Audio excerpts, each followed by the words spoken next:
वजारत खजाना ने फंड के हवाले से आईनी जिम्मेदारी पूरी करने की यकीन दहानी करा दी। सेक्रेटरी खजाना का कहना है कि हमने फंड्स देने से कभी इनकार नहीं किया। इलेक्शन कमीशन को डिमांड्स पर नजरसानी की दरख्वास्त की है। सुप्रीम कोर्ट के फैसले पर अमल दरामद करेंगे। मजीद जानते हैं अपने नुमाइंदे सईद बलोच से।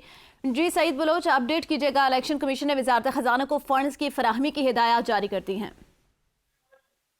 जी बिल्कुल, इलेक्शन कमीशन ऑफ पाकिस्तान की जानिब से सेक्रेटरी दाखिला और सेक्रेटरी खजाना को आज तलब किया गया था और वजारत दाखिला और वजारत खजाना के हुकाम आज इलेक्शन कमीशन में पेश हुए और मुलाकात में इलेक्शन कमीशन की जानिब से दोनों जो वजारतों के काम थे उनको इलेक्शन के इनेकाद के हवाले से हिदायत जारी कर दी गई है। इलेक्शन कमीशन की जानिब से वजारत खजाना से 25 अरब रुपए का मुतालबा किया गया था ताकि पंजाब और खैबर पख्तूनख्वा में आम इंतखाबात के इनेकाद को यकीनी बनाया जा सके।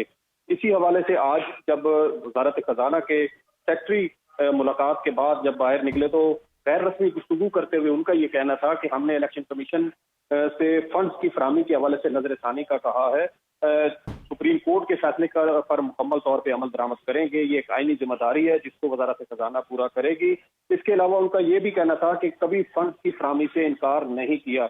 और इसके अलावा जो वजारत दाखिला के स्पेशल सेक्रेटरी आज इलेक्शन कमीशन में पेश हुए और उनकी जानिब से सही, बहुत शुक्रिया सईद बलोच आगाह करने के लिए।